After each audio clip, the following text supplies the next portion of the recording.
السلام علیکم ناظرین، پیارے ناظرین، آج کی اس ویڈیو میں ہم آپ کو سنانے والے ہیں کہ حضرت علی رضی اللہ تعالیٰ عنہ اور حضرت بی بی فاطمہ سلام اللہ علیہا کے فاقے کی حالت میں روزے کا واقعہ۔ ناظرین، اس واقعے کو حضرت ابن عباس رضی اللہ تعالیٰ عنہ سے نقل کیا گیا ہے۔ فرماتے ہیں کہ ایک بار کا ذکر ہے، شہزادہ رسول نواسہ رسول حضرت امام حسن اور حضرت امام حسین رضی اللہ تعالیٰ عنہ بیمار ہو گئے۔ رسول اللہ صلی اللہ تعالیٰ علیہ وسلم اور بہت سے صحابہ کرام ان کی عیادت کے لیے آئے، یعنی طبیعت کے بارے میں حال چال پوچھنے گئے۔ بعض صحابہ کرام نے حضرت علی رضی اللہ تعالیٰ عنہ کو مشورہ دیا کہ آپ دونوں بچوں کی شفا کے لیے اللہ تعالیٰ سے کوئی نذر مانے، یعنی منت مان لے۔ ناظرین، اللہ تعالیٰ کے نام پر کوئی نذر ماننا نہ یہ بدعت ہے نہ ہی شرک ہے، کیونکہ ہم اللہ تعالیٰ کے حضور اس بات کا اقرار کرتے ہیں کہ بے شک شفا دینے والا ہی تو ہے، بے شک ہماری بگڑی کو بنانے والا بھی تو ہی ہے۔ لیکن یا اللہ، اگر تو اس کام کو کر دیتا ہے تو میں اتنے روزے رکھوں گا، یا میں اتنے نماز پڑھوں گا، یا میں اتنا پیسہ یا اتنا کھانا صدقہ و خیرات کے لیے فقیروں کو دوں گا، یعنی بندہ اپنی حیثیت کے مطابق وہ کام کرتا ہے۔ اب یہاں پر حضور صلی اللہ تعالیٰ علیہ وسلم کے صحابہ کرام نے جب مشورہ دیا تو حضرت علی رضی اللہ تعالیٰ عنہ اور سیدہ فاطمہ رضی اللہ تعالیٰ عنہا نے نذر مانی کہ وہ روزے رکھیں گے۔ پھر ان کی خادمہ فضا رضی اللہ تعالیٰ عنہا نے بھی ان کے ساتھ یہ نذر مانی کہ اگر اللہ نے دونوں بچوں کو شفا عطا فرما دی اور اس بیماری سے نجات مل گئی تو یہ سب شکرانے کے طور پر 3 دن کے روزے رکھیں گے۔ ناظرین، یہاں پر اہل بیت کرام نے نذر مانی تو اللہ تعالیٰ کیسے ان کی بات کو پورا نہ کرتا۔ پھر وہ دونوں پیارے بچے شفا یاب ہو گئے، یعنی اللہ تعالیٰ نے ان کو تندرست کر دیا۔ اللہ کے فضل و کرم سے دونوں صحت یاب ہو گئے۔ اب یہاں پر جو نذر مانی تھی، یعنی کہ جو نیت کی تھی، اس نیت کو پورا کرنا تھا۔ پر ایک بات تھی کہ گھر میں نہ سحری کے لیے کچھ تھا نہ افطار کے لیے۔ فاقے کا روزہ شروع کر دیے، یعنی 1 گلاس پانی پی کر روزہ رکھے۔ پھر فجر کی نماز پڑھنے کے بعد صبح سویرے حضرت علی رضی اللہ تعالیٰ عنہ ایک یہودی کے پاس تشریف لے گئے اور کہا کہ اگر تو کچھ اون دھاگا بنانے کے لیے مزدوری پر دے دے تو ہمارے پیارے نبی حضرت محمد مصطفیٰ صلی اللہ تعالیٰ علیہ وسلم کی بیٹی اس کام کو کر دیں گی، یعنی شہزادی رسول پوری کائنات کی شہزادی اس کام کو کر دیں گی۔ اس یہودی نے اون کا ایک گٹھر حضرت علی رضی اللہ تعالیٰ عنہ کو اجرت طے کر کے دے دی۔ تو شہزادی رسول صلی اللہ تعالیٰ علیہ وسلم نے اس میں سے اتنا ہی اون کو بنایا، یعنی اتنا ہی اون دھاگا نکالا کہ جس سے 3 کلو اجرت کے لیے جو مل گیا، جس کو پیسا اور 5 نان اس کے تیار کیے، یعنی 1 دن کے لیے آپ نے اتنا ہی کام کیا کہ 5 نان 5 لوگوں کے لیے تیار ہو گئے، 2 میاں بیوی کے لیے اور 2 دونوں صاحبزادوں کے لیے اور 1 باندی کے لیے جس کا نام فضا رضی اللہ تعالیٰ عنہا تھا۔ روزے میں دن بھر کی محنت مزدوری کے بعد جب حضرت علی رضی اللہ تعالیٰ عنہ حضور اکرم صلی اللہ تعالیٰ علیہ وسلم کے ساتھ مغرب کی نماز پڑھ کر لوٹے اور کھانا کھانے کے لیے دسترخوان بچھایا گیا، پھر حضرت علی رضی اللہ تعالیٰ عنہ نے ٹکڑا توڑا ہی تھا کہ ایک فقیر نے دروازے سے آواز دی کہ اے محمد صلی اللہ تعالیٰ علیہ وسلم کے گھر والوں،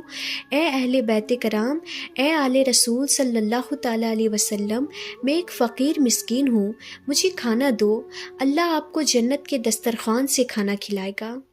تو حضرت علی رضی اللہ تعالیٰ عنہ نے اپنا ہاتھ روک لیا۔ پھر حضرت فاطمہ رضی اللہ تعالیٰ عنہا نے ان کی طرف دیکھا، وہ ان کی طرف دیکھ کر اشارے میں کہنے لگے، یعنی مشورہ مانگنے لگے کہ کیا کریں۔ انہوں نے فرمایا ضرور دے دیجئے۔ پھر جب یہاں پر والدین یہ کام انجام دے رہے تھے تو پھر ہمارے نبی صلی اللہ تعالیٰ علیہ وسلم کے شہزادے، ان کے نواسے کیسے پیچھے رہتے، جبکہ وہ خود بچے اور ابھی بیماری سے اٹھے ہی تھے۔ لیکن پھر بھی انہوں نے کہا ہماری بھی روٹیاں دے دیں۔ جب 4 روٹیاں جا رہی تھی تو 5ویں خاتون کیسے پیچھے رہتی؟ باندی نے بھی اپنی روٹی دے دی، یعنی وہ سب روٹیاں اس فقیر مسکین کو دے دی گئی۔ اب گھر والے سب کے سب فاقے سے رہے۔ اسی حال میں دوسرے دن کا روزہ شروع کر دیا، یعنی پانی سے سحری کیا اور پانی سے افطار ہوا۔ اب دوسرے دن فجر کی نماز کے بعد حضرت فاطمہ رضی اللہ تعالی عنہا نے باقی بچے ہوئے اون کو بنایا اور 3 کلو جو کا جو آٹا تھا اس کو لے کر پیسی، روٹیاں پکائی، 5 روٹی پکی، اور مغرب کی نماز کے بعد جب کھانے بیٹھے تو ایک یتیم نے دروازے سے سوال کیا اور اپنی تنہائی اور فاقے کا اظہار کیا کہ اے اہل بیت کرام، حضرت محمد مصطفیٰ صلی اللہ تعالیٰ علیہ وسلم کے گھر والوں، کیا اس فقیر سائل کے لیے، اس یتیم کے لیے کھانے کو کچھ ہے؟ پھر ان سب نے اس دن کی بھی روٹیاں فقیر سائل کے حوالے کر دی، یعنی پہلے حضرت علی رضی اللہ تعالیٰ عنہ نے روٹی دی، پھر سیدہ فاطمہ رضی اللہ تعالیٰ عنہا نے، اور پھر دونوں صاحبزادے نے، اور پھر باندی نے، یعنی 5 کی 5 روٹیاں اس یتیم کے حوالے کر دی گئی، اور خود پانی پی کر تیسرے دن کا روزہ شروع کر دیے۔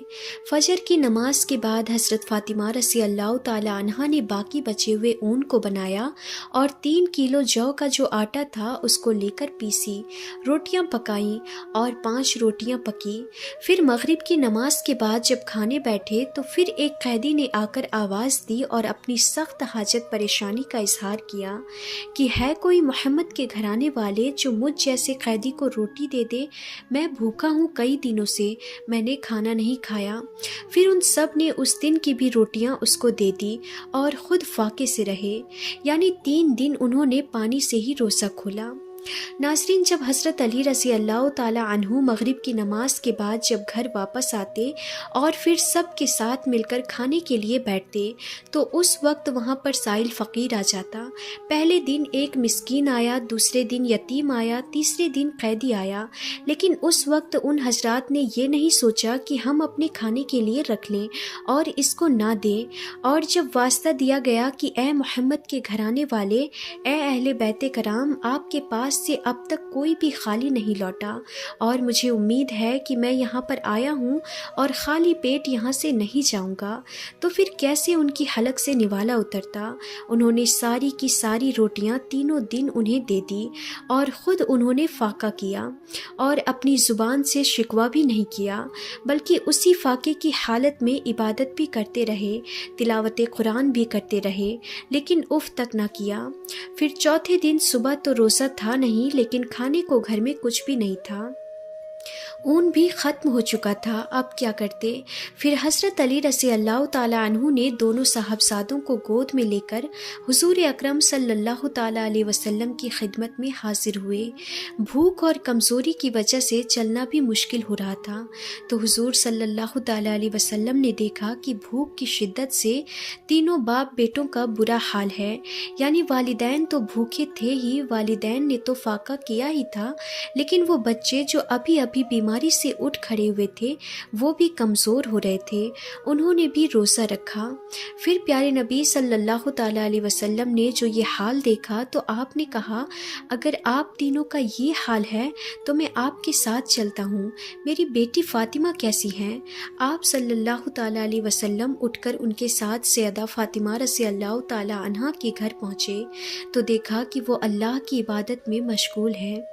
لیکن بھوک سے ان کی آنکھیں اندر کو جاری ہے، کمر ان کی بالکل اکڑ چکی ہے اور پیٹ کمر سے لگ چکا ہے۔ یہ حال دیکھ کر ہمارے پیارے نبی حضرت محمد مصطفیٰ صلی اللہ تعالی علیہ وسلم پھوٹ پھوٹ کر رو پڑے کہ میرے بچے 3 دن سے فاقے میں ہیں، یا اللہ تو بہتر جانتا ہے کہ تیری محبت میں انہوں نے ایسا کیا ہے، تیری رضا کے لیے کیا ہے۔ کہ اتنے میں حضرت جبرائیل علیہ السلام حاضر ہوئے اور انہوں نے عرض کی کہ لیجئے، اللہ تعالیٰ نے آپ کے اہل بیت کے معاملے میں آپ کو مبارکباد دی ہے۔ تو حضور اکرم صلی اللہ تعالیٰ علیہ وسلم نے فرمایا، وہ کیا ہے؟ انہوں نے جواب میں پوری سورت آپ کو پڑھ کر سنائی۔ سورہ دہر کی آیت نمبر 31 ہے، جس کا ترجمہ ہے، اور وہ اللہ کی محبت میں مسکین اور یتیم اور قیدی کو کھانا کھلاتے ہیں۔ اس آیت کا ایک معنی یہ ہے کہ اللہ تعالیٰ کے نیک بندے ایسی حالت میں بھی مسکین، یتیم اور قیدی کو کھانا کھلاتے ہیں جبکہ خود انہیں کھانے کی حاجت پر خواہش ہوتی ہے۔ اور دوسری معنی یہ ہے کہ اللہ تعالیٰ کے نیک بندے مسکین، یتیم اور قیدی کو اللہ تعالیٰ کی محبت میں اور اس کی رضا اور اس کی خوشی حاصل کرنے کے لیے کھانا کھلاتے ہیں۔ یہ ہے وہ سیادت النساء کہ جن کی تربیت میں حسنین کریمین ہیں، کہ جن کے ساتھ ان کے شوہر ہیں، کہ جن کے ساتھ ان کی کنیز ہیں، اور ہر کوئی اللہ کی محبت میں خود کو قربان کیے جا رہا ہے۔ حضور نبی کریم صلی اللہ تعالیٰ علیہ وسلم کے اس دنیا سے پردہ فرمانے کے بعد آپ رضی اللہ تعالیٰ عنہ اکثر بیمار رہنے لگی اور بالآخر 3 رمضان المبارک کو اپنے خالق حقیقی سے جا ملی۔ حضرت سیدنا ابو بکر صدیق رضی اللہ تعالیٰ عنہ نے آپ کا جنازہ پڑھایا اور رات کو جنت البقیع میں دفن کی گئی۔ اور ناظرین، اور کیا شان بیان کی جائے کہ آپ کی شان کے لیے تو خود قرآن پاک کی آیتیں اتری ہیں۔ آپ بہت ہی سمجھدار، شرم و حیا کا پیکر، صبر و توکل آپ کے اندر اتنا زیادہ کہ لوگ آپ کی مثالیں دیا کرتے ہیں۔ اور سب سے بڑی بات، اللہ تعالیٰ کی ذات کی محبت اپنے اندر اتنی کہ ہر کام ہمارے نبی صلی اللہ تعالیٰ علیہ وسلم کے پورے گھرانے نے اللہ تعالیٰ کی رضا کے لیے کیا، کیونکہ ان کا اٹھنا بیٹھنا، ان کا سونا جاگنا، ان کا کوئی بھی عمل خالص اللہ تعالیٰ کی محبت میں ہوتا تھا۔ سبحان اللہ۔ تو پیارے ناظرین، آج کے لیے بس اتنا ہی۔ اگر آج کی ہماری یہ ویڈیو آپ کو پسند آئی ہو تو ویڈیو کو لائک کریں، اپنے دوستوں رشتہ داروں میں شیئر کریں، اور ہماری چینل عالمی باتیں کو سبسکرائب ضرور کر لیں۔ تو انشاءاللہ پھر ملیں گے ایسے انفارمیٹیو ویڈیوز کے ساتھ، تب تک کے لیے خدا حافظ۔